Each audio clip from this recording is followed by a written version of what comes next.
Les essentiels du bassin avec Arnaud Lavalette, le directeur de Veolia pour le territoire atlantique. Bonjour Arnaud. Bonjour Rémi. Alors effectivement, vous êtes notre invité dans le cadre des semaines du développement durable. C'est le lancement aujourd'hui, lundi 19. Alors avant de nous parler de votre action ici sur le territoire atlantique et de nous parler de votre rôle, ces semaines du développement durable, en quoi ça consiste au juste ?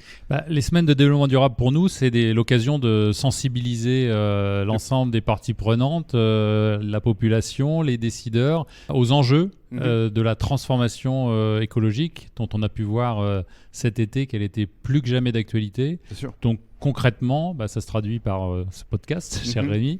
Et puis les podcasts qui vont venir aussi. Les podcasts qui vont venir. Sensibiliser le public, faire de la pédagogie, parler d'autres rôles. Absolument. Et puis pour donner un autre exemple, l'organisation de conférences climat avec des décideurs, chose qu'on organise par exemple le 5 octobre sur la Thèse de Buch avec la mairie de la Thèse de Buch. Très bien. Alors parlez-nous maintenant de votre rôle concrètement. Vous dirigez combien de collaborateurs ? Alors le territoire atlantique, c'est 200 collaborateurs répartis sur 4 départements. Charente-Maritime, Charente, Gironde et Landes. Absolument. Avec un gros barycentre sur le bassin d'Arcachon, puisqu'on a une centaine de collaborateurs sur le bassin d'Arcachon pour protéger, préserver, valoriser ce milieu exceptionnel qui nous est confié. Ici, au Tèche, forcément. Absolument. Alors, parlez-nous maintenant de vos actions de Veolia, justement, pour la gestion de l'eau potable. Alors, sur l'eau potable, on est la COBAS, donc la communauté d'agglomération du Sud-Bassin, nous a confié la gestion de l'eau potable, donc chose qu'on fait pour le grand public sous la marque Sobas, c'est ça. Et, qui est une marque d'ailleurs qui appartient à la collectivité.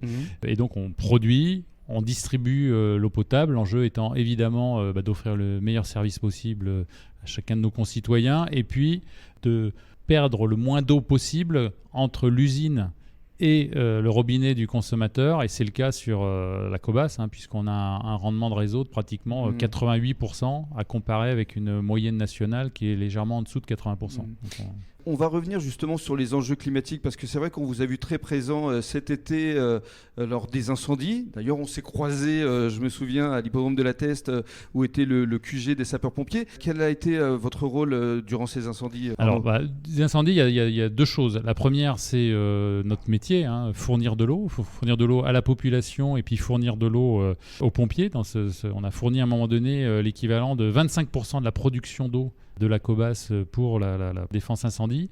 Et puis, en tant qu'acteur du territoire, ancré sur le territoire, quand il se passe une catastrophe comme ça sur le territoire, on a à cœur, et tous nos collaborateurs ont à cœur d'être présents, de faire le maximum. Et je peux vous assurer qu'au-delà de l'engagement complètement professionnel des agents, il y a eu même un engagement très très fort d'un point de vue personnel. Une véritable solidarité qui s'est engagée sur tout le bassin. Alors justement, ces incendies nous amènent à une vraie question sur le réchauffement climatique. Vous réfléchissez déjà à ces enjeux pour l'avenir ? Alors évidemment, on réfléchit, mais on essaye d'agir également et puis de proposer des solutions.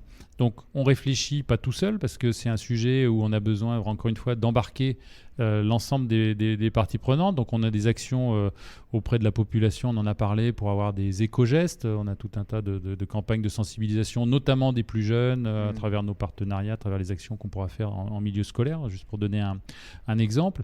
Et puis avec nos clients, la COBAS, le CIBA ici, contribuer au maximum à proposer des solutions. Pour prendre juste un exemple, on a des projets en matière de réutilisation des eaux usées traitées. Il faut savoir qu'aujourd'hui, dans l'Union européenne, par exemple, en Espagne, 15% des eaux usées ont une nouvelle vie et sont réutilisées. En France, on est à moins de 1%. Voilà, donc c'est effectivement l'enjeu pour les mois et pour les années à venir. C'est d'essayer de recycler, entre guillemets, ces eaux usées. Absolument, et puis de trouver des solutions pour ne pas simplement subir, mais également prévenir, protéger et faire évoluer la manière dont on fonctionne au niveau de ce qu'on appelle le grand cycle de l'eau. Et peut-être les utiliser à travers des réservoirs pour la voirie, pour l'utilisation d'arrosage, de golf ou autre. Ce qui est effectivement... Alors les golfs, c'est un très bon exemple puisque chaque année, depuis maintenant assez longtemps, sur la ville de Saintes, où nous exploitons la station d'épuration, on économise chaque année 50 000 mètres cubes d'eau potable puisqu'on irrigue le golfe qui est situé à proximité de la station d'épuration grâce à de la réutilisation des eaux usées traitées de la station d'épuration. Donc autant d'eau potable économisée qui, quand il y a un épisode de sécheresse comme celui qu'on a connu cet été, eh bien, ne sont pas prélevés dans les ressources et ne vont pas contribuer au stress hydrique. Donc Veolia est au cœur de l'actualité dans tous les sens du terme, puisque vous essayez déjà d'anticiper, de trouver des solutions pour l'avenir et vis-à-vis de ce réchauffement climatique. Voilà, ce qu'on veut, c'est être du côté des solutions et puis être du côté du débat, de l'imagination, de l'innovation, puisque ce qu'on a coutume de dire aussi, c'est que par rapport à toutes les solutions qu'on va déployer dans les 10 ans qui viennent, il y en a sans doute 50% qui n'existent pas encore. Mais pour ça, il faut continuer à chercher, à travailler avec nos clients, avec les industriels et avec nos agents aussi qui savent sur le terrain au quotidien ce qu'il convient de faire. Eh bien justement, on fera découvrir les différents métiers de vos agents dans le cadre des prochains podcasts à travers la production, la distribution ou la consommation. Arnaud Lavalette, merci beaucoup. Merci Rémi.